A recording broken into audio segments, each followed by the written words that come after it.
पाकिस्तान टूट जाएगा, बिखर जाएगा, ये है वो ख़त्म हो जाएगा। पाकिस्तान ख़त्म नहीं होने वाला है। इमरान बाजवा उस टाइम लगता था कि पाकिस्तान हमारे साथ आगे चलना चाहता है, और इमरान ने कई बार कहा भी, अगर आप एक कदम चलेंगे तो हम आपके साथ दो कदम चलेंगे। एक ऐसा मौका था जब ये जैश वाले लगे हुए थे इसकी जान के पीछे, मुशर्रफ की, तो हमने एक इतला भी दी थी पार वालों को, आईएसआई को, ज़रा ख्याल रखना। और फिर जनरल साहब ने थैंक यू कहा था। दुर्र साहब, पहलगाम के वाक़े को पिछले साल अप्रैल में हुआ था, फिर उसके बाद ऑपरेशन सिंदूर इंडिया ने लॉन्च किया। 1 साल हो गए उसे, और आइडिया इंडिया का ये था कि एक ये डिसाइसिव डिटरेंट के तौर पर इस्तेमाल किया था कि ये जो दहशतगर्दी के वाक़यात होते हैं जिसका इल्ज़ाम पाकिस्तान पर लगा, और उसके बाद इंडिया ने ये कार्रवाई की। तो ये जो डिसाइसिव डिटरेंट का जो पॉलिसी थी, ये जो गवर्नमेंट ने जो सोचा था, क्या वो डिज़ायर्ड रिज़ल्ट उसका आया?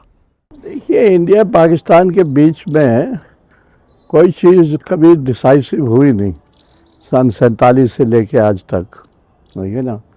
कई बार उन्होंने कोशिश की, कई बार हमने कोशिश की, तो कोई भी चीज़ डिसाइसिव हुई नहीं।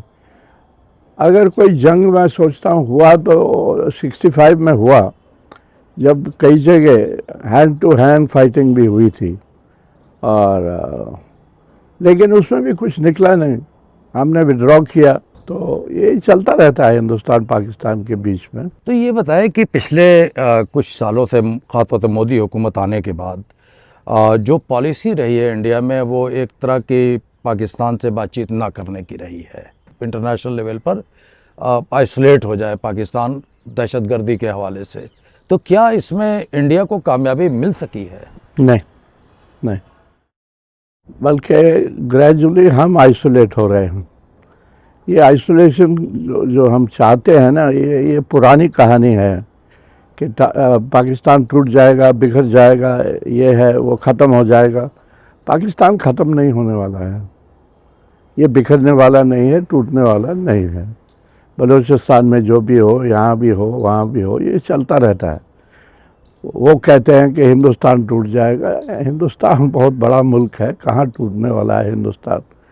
लेकिन बातचीत कभी रुकनी नहीं चाहिए, पाकिस्तान के साथ बातचीत होती रहनी चाहिए।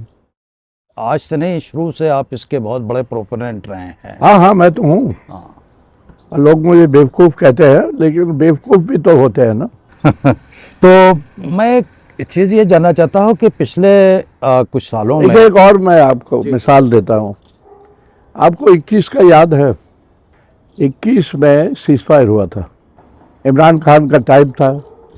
इमरान बाजवा उस टाइम लगता था कि पाकिस्तान हमारे साथ आगे चलना चाहता है, और इमरान ने कई बार कहा भी, अगर आप एक कदम चलेंगे तो हम आपके साथ दो कदम चलेंगे।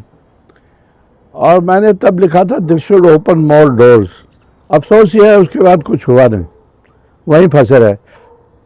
सिर्फ बात, अगर कोई पॉजिटिव बात है तो वो है कि सीज़फायर अभी भी चल रहा है, सीज़फायर ख़त्म नहीं हुआ है। और आपको याद होगा 2003 में वाजपेयी के टाइम पे भी सीज़फायर हुआ था। और उस टाइम हमने एक ऐसा मौका था जब ये जैश वाले लगे हुए थे इसकी जान के पीछे, मुशर्रफ की, तो हमने एक इतला भी दी थी पार वालों को, आईएसआई को, ज़रा ख्याल रखना। और फिर जनरल साहब ने थैंक यू कहा था। मैं तो उस टाइम नहीं था, मेरा कोई सक्सेसर था, पर मैं ये आपसे ये कहना चाहता हूँ कि ऐसे टाइम भी थे, अच्छे टाइम भी थे।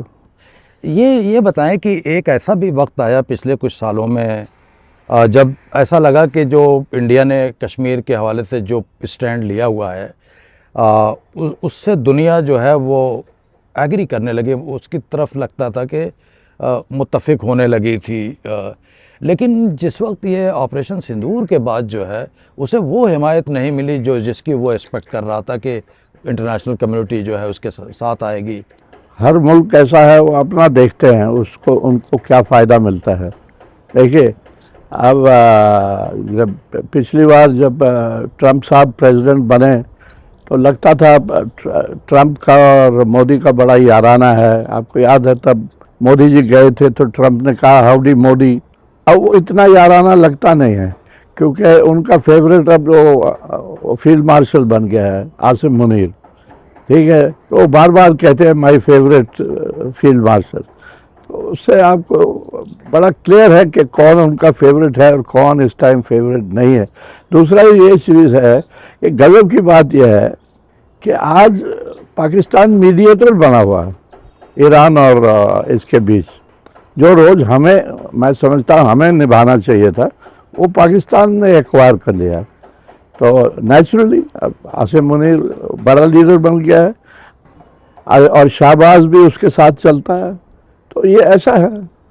पाकिस्तान में जनरल परसेप्शन है कि बलूचिस्तान में इंडियन एजेंसियों का बहुत ज़्यादा हाथ है। हाँ है, मैं समझ रहा हूँ आपकी बात। जैसे हमारे यहाँ परसेप्शन है कि वही करवाते हैं। अब इसमें कोई शक तो नहीं है कि पहलगाम हुआ, किसी ने तो करा है। हमारे यहाँ सब मानते हैं कि पाकिस्तान ने करा है। आप मानेंगे कि मैं इसको देख रहा हूँ 88-89 से, जब पहले डिस्टर्बेंस शुरू हुई थी कश्मीर में, ऐसा वाक़या कभी नहीं हुआ है। अगर इस वाक़े को कुछ देर के लिए पस मंज़र में रखें, इससे पहले एब्रोगेशन 370 के बाद जो अगर आप देखें वाक़या, तो वहाँ पे एक तरह का वायलेंस में भी कमी आई है, बेचैनी भी अपेरेंटली कम नज़र आ रही है सतह पर। इसका क्या मतलब है? क्या कश्मीर अंदरूनी तौर पर सेटल हो रहा है, हल हो रहा है? क्या, कैसे उसको डिस्क्राइब करेंगे आप? देखिए, उसको दो तरह डिस्क्राइब किया जा सकता है। एक तो विजिबल कश्मीर है जिसकी आप बात कर रहे हैं। वो विजिबली लगता है कि टूरिज़्म बढ़ रहा है, पत्थरबाजी बंद हो गई है, बड़े प्रोटेस्ट नहीं होते हैं और हालात सुधरे हुए हैं। एक इनविजिबल कश्मीर है जिसमें कश्मीरी बात ही नहीं करता है किसी से, परेशान है। उमर अब्दुल्ला की सरकार बनी 1.25 साल पहले, तो मैंने कहा था कि इससे अच्छा मौका अब नहीं मिलेगा। कश्मीरी खुश है कि उसकी सरकार बनी है। अब दिल्ली की क्रेडिबिलिटी के लिए और हमारे चीफ मिनिस्टर, वहाँ कश्मीर के चीफ मिनिस्टर की क्रेडिबिलिटी के लिए अच्छा यही है कि रेस्टोरेशन ऑफ स्टेटहुड हो जाए। और दिल्ली ने यह पार्लियामेंट में भी कह रखा है कि हम इसको रिस्टोर करेंगे। सवाल सिर्फ यह है कि कब करेंगे। अब लगता नहीं कि करेंगे। आपने इनविजिबल कश्मीर की बात की। बज़ाहिर ये कहना चाहते हैं आप कि ये इसका जो मसले हैं वो हल नहीं हुए हैं, तो आखिर इसका हल कैसे निकले और स्पेशली इसका मुस्तकबिल क्या है? मैं तो उनमें से हूँ जो कहते हैं, हमेशा ही कहता रहा हूँ, इतने सालों से कहता रहा हूँ कि इसका हल जब भी निकलेगा बातचीत से ही निकलेगा। मोदी जी के होते हुए निकले, अमित शाह के होते हुए निकले, या कभी बाद में निकले, और इससे अच्छा मौका मैं तो समझता हूँ कभी भी नहीं था। आपको याद होगा 14 में जब मोदी जी की सरकार बनी तो हमारे मीरवाइज ने वेलकम किया मोदी को और कहा कि अब हम सोचते हैं कि जो अटल जी ने शुरू किया था कश्मीर के लिए वो आप उसको आगे बढ़ाएंगे। पर कश्मीर की बदकिस्मती यह है कि उस लाइन पर किसी ने सोचा नहीं ढंग से। ये नहीं मैं कहता कि मोदी जी ने नहीं सोचा, पाकिस्तान भी गए, बात भी की, ये हो, बट एक देखिए ना, difference between Vajpayee and Modi is this कि वाजपेयी बिलीव कि ये हमें करना है। मैं तो उनके साथ था। वो दो चीज़ें कहते थे बार बार कि देखिए ये परमानेंट जो कॉन्फ्रंटेशन है पाकिस्तान के साथ, इसको ख़त्म करना होगा। आपको याद है जब लाहौर गए वो बस लेके, तो वहाँ मियाँ साहब का हाथ पकड़ के कहने लगे कि हम जंग नहीं होने देंगे। आपको याद है या? तो वो था। और मैं आपको याद दिलाता हूँ, अप्रैल 2003 में अटल जी श्रीनगर आए, मैं साथ खड़ा था वहाँ, और उन्होंने ये कहा कश्मीरियों को कि मैं 2 बार कोशिश कर सका हूँ कि पाकिस्तान के साथ हाथ मिलाया जाए, आगे बढ़ा जाए। और दो बार पाकिस्तान ने मुझे दगा दिया है या हमें दगा दिया है। मैं तीसरी बार फिर कोशिश करूँगा। और आपको याद है कि वाजपेयी जी फिर गए थे 2004 जनवरी में सार्क समिट के लिए, मुशर्रफ से मिले, बातचीत हुई। अब बदकिस्मती है कि इलेक्शन हार गए, किस्सा ख़त्म हो गया। फिर डॉक्टर मनमोहन सिंह को फिर शुरू से करना पड़ा। और उनकी कमिटमेंट डॉक्टर मनमोहन सिंह की मैं समझता हूँ अटल जी से भी ज़्यादा थी। तो क्यों नहीं हो पाया कोई चीज़? नहीं हो पाया, नहीं बढ़ पाया। नहीं हो पाया। कौन लोग हैं जो नहीं सपोर्ट नहीं किया लोगों ने? अब ये प्रॉब्लम मोदी जी को नहीं है। अगर मोदी जी करना चाहें, इसीलिए मैं कहता हूँ इससे अच्छा मौका नहीं है, तो फिर उनको कोई रोकने वाला नहीं है, उनको कोई पूछने वाला नहीं है।